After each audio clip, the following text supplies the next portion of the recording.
My name is Jim Dice. Fred G. Irene Corey. D-I-C-E. F-R-E-D for Fred. C-O-R-E-Y. Andres Bojorquez, B-O-J-O-R-Q-U-E-Z. I'm currently a senior in high school. Before I leave, I really want to make a statement. If you want to contribute and help the community of Borrego Springs, even though it's a small community, your voice is actually heard here, so you can actually make a difference. My name is Martha Deichler. Mike McElhatton, I go by Mike, not Michael. D is in David, E-I-C-H-L-E-R. My name is Ardith Shaw, A-R-D-Y-T-H.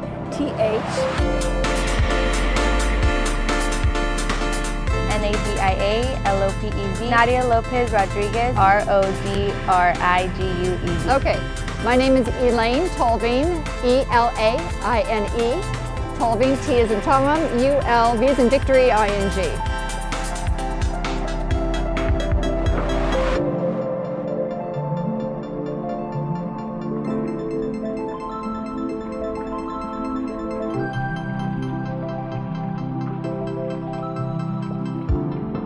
The thing about Borrego Springs and the desert is that the vistas are good for the soul. You can see forever. And this town has so many people who want to give back. It's a wonderful place to have a purposeful life. It is a tight little community and the kids all know one another. It's like a big family of brothers and sisters. The town can come together to help one another, and you can see the effects of it immediately. It's a small town where people are kind and friendly. Borrego defines me. In the summer months, there's nothing better than to just sit in the backyard and look at the beautiful night sky. I'm humbled. It's humbling. Because it's not just me. It's humbling to me because the people are making me a better person as well. So. Well, I came to Borrego Springs because I was sent here. I didn't even know where here was. I got hired by the California Park System up in the Bay Area. They said, your first assignment is Anza Borrego. And I said, great, what's that? And where is it? I was a culture-shocked city boy going into a desert wilderness and had no idea what I dropped into. I'd gotten a call about shots fired just north of us in Henderson Canyon. So another ranger and I went out to investigate, and I'm in the bushes plowing through just to kind of see what's going on, and a bullet went right over my head. So I charged for the bushes with my gun out, ready to do battle and whatever, and here I am facing a 6-year-old girl with a rifle. And she was scared to death. And so was I. And if I was a tall ranger, I'd have been a dead ranger. Well, you know, there's this, you know, what I call the monkey story. I could tell that. So I'll just tell, if you can't, I'll tell you the monkey story. When I was about 16 years old, one of my first summer jobs was in a chemical plant. And this one guy says to one of the others, he says, have you been down to this other factory to see what they're doing? It's just incredible. They have this guy who is an expert in training monkeys. Quite a story of what did they do with the monkeys at night. And well, the guy, he comes and he gets the monkeys, you know, and they take them, and he's there before the first workers come in the morning. And then one of the guys says, you know, they could be doing stuff like that here, and it would save them a lot of money. And I think I'm going to go into the office. Then he says, oh, I don't know, yeah, I don't think I'm going to do it. And they're encouraging him, no, you should do it, you should do it. So then he looks at me, Mike, I think you should make this suggestion. So I walk to the main office of the place. The owner looks up at me and he says, Mike, what can I do for you? Well, you know, I've been thinking, and there's a lot of jobs around here that could be done by monkeys. He looked at me like, what the heck? They had duped me, and everybody was laughing. You know, when you're 16, you sort of feel like you can carry yourself, and I had just been fooled. And so as a result of that, and it really is the truth, I'm skeptical. I mean, I can remember how embarrassed and how I felt. And so that was kind of the lesson from that. So that's the monkey story. Tell us about it. That's great. What originally drew you to Borrego Springs?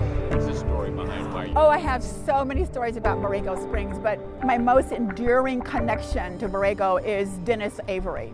Dennis Avery, for those who may not know, is the man who was instrumental in bringing the metal sculptures in the desert.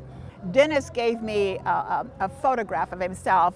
He wrote on the back, "Artie, take your time and get there." I had no idea what he meant by that. But we moved forward, and that's the story I want to really share with you about my experience with Mikhail Gorbachev. Mikhail Gorbachev was the headliner for the San Diego Chamber of Commerce Insight Speaker Series in 1994. The Chamber asked me to be the escort for Mikhail Gorbachev when he came to town. So when they landed, we drove out on the tarmac, and when the door opened and Gorbachev came out, I was the one who welcomed him to San Diego. And then Gorbachev leaned forward, and Gorbachev started asking me questions about who I was and what my name was and about my family. He was more interested in me than anyone in the room. And I will tell you, there were some of the biggest headliners in the world were also a part of that conference. And I told him that once he got up on the stage and gave his speech, that he didn't have to worry, but I would take care of him. And when the speech was over and the lights came on, he would look down on the floor and I would be there. And I would have my hand up and he needed to just come down and take my hand and I would take care of him.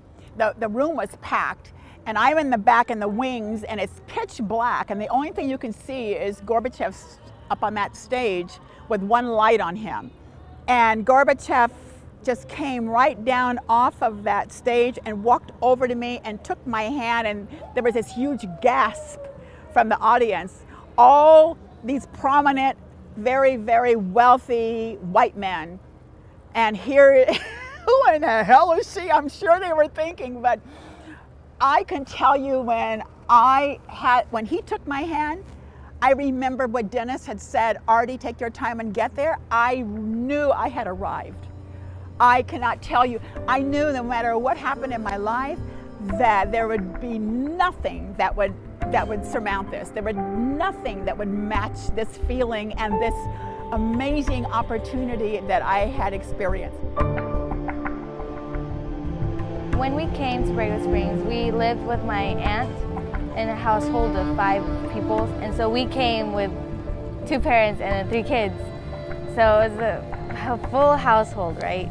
And so we were very isolated from everyone. We couldn't really connect with people as much as we wanted to because, I mean, we didn't know the language. And my parents were like, we gotta work, we gotta put food on the table. We gotta keep a roof over their heads. So learning English for them was very difficult because, I mean, they don't really have the time or mindset of learning that new language.